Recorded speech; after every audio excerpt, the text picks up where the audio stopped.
Hi, and welcome to my scenario. I'm Hanne Kvamme-Ramberg, and I'm from Norway, Tromsø, above the Arctic Circle, way up north in Europe.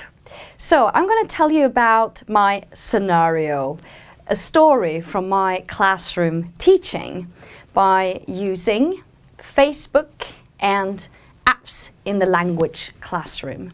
I have called my presentation a win-win situation because that is also the name of a closed group that I have and use on Facebook. So let me tell you about a win-win situation. So we start off with Facebook. Yes, this is where I'm at with my class, and we have a project together with a group in Granada in Spain.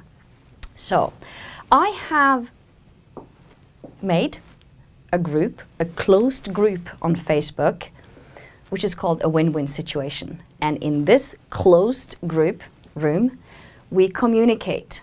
Communication between Norway and Spain, and communication between me and my students through messages. I will explain and show you a bit about that later on. Now, in our closed group, there are 21 members. So there are 19 students and 2 teachers. I'm one teacher, and the other teacher is the woman, my colleague in Spain.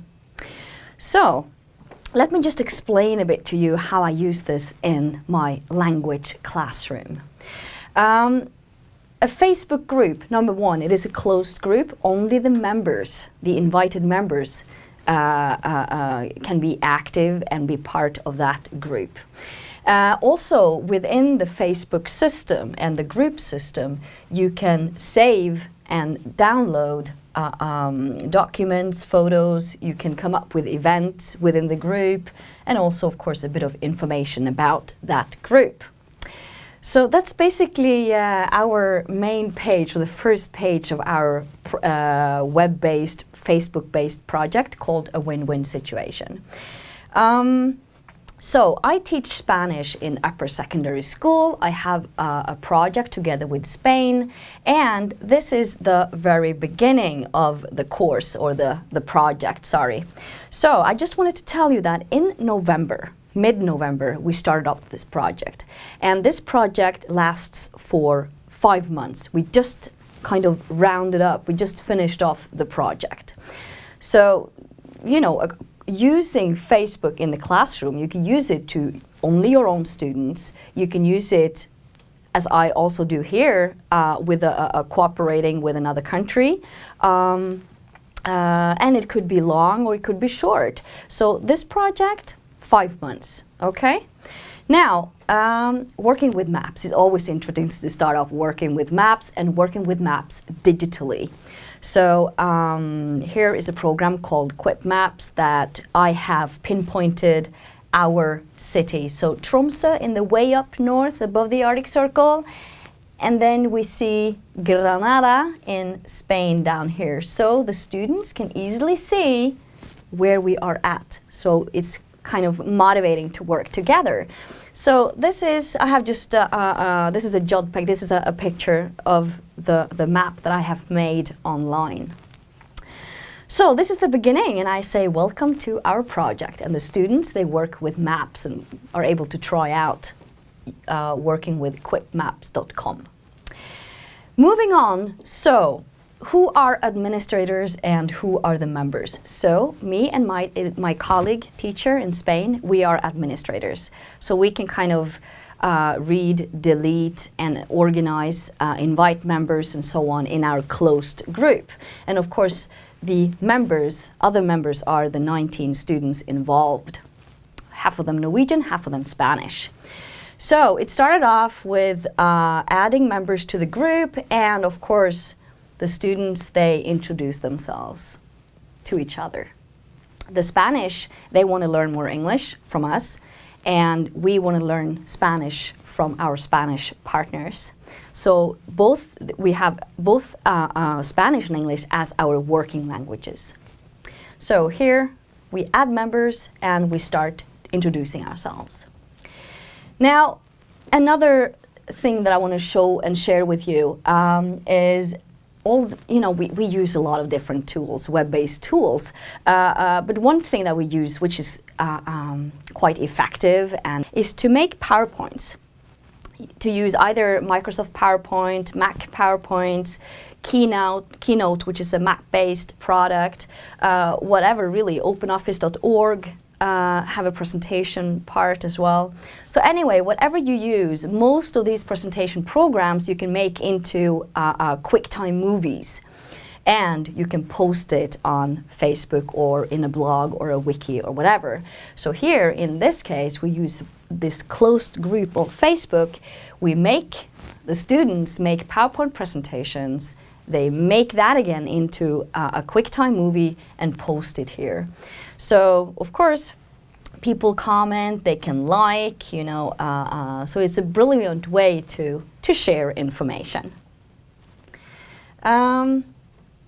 Now, we also have regular, tasks coming in regularly on our wall on Facebook here. So this is just an example of a task. Task 1 was, after all the students had introduced themselves to each other, task 1 was a day in my life, un día en mi vida. So the students, text production, videos, whatever, they share information about their regular life. And what is interesting here is how you learn from each other, teaching each other about culture and language. So here we give the task to our students. Here is an example of a student answer, and what I say here, cultural exchange through YouTube. This student has shared a YouTube link with us and the other students. Again, we implement lots of digital tools here. We also have cultural exchange through text production, both languages. As I said, we use both English and Spanish as our working languages, where the Norwegian students help and correct the Spanish students when they use English. And of course vice versa, and what I mean then, the Spanish students help the Norwegians with Spanish. So here is a Norwegian student writing or posting a text that she has written in Spanish, sharing with the other students Norwegian culture. This is about fishing. We love to fish, right? Okay, so culture exchange through text production. Now, moving on.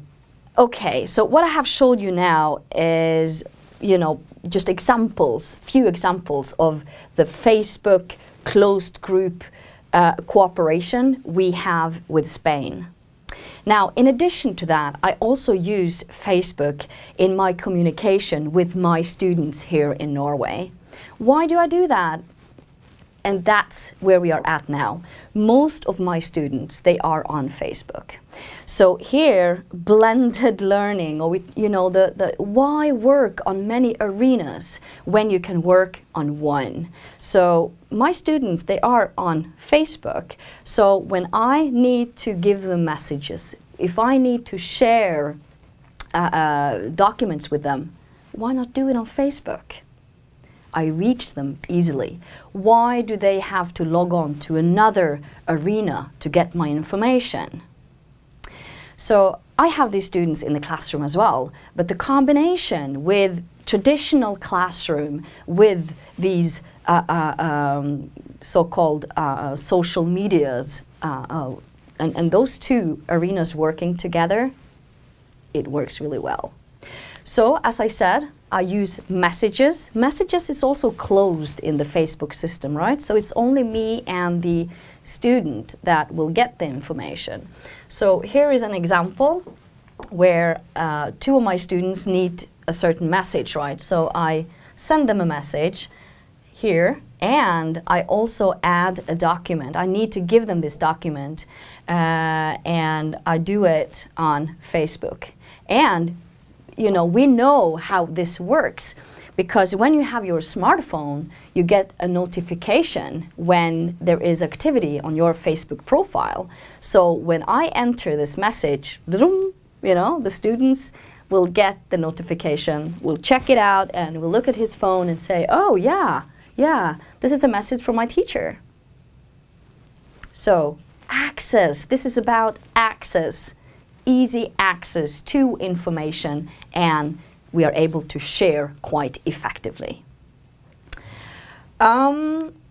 Okay, now I end this presentation of, you know, some of my scenarios. I'd like also to share with you how I use smartphone apps in the classroom, and this is kind of part of the same story, right?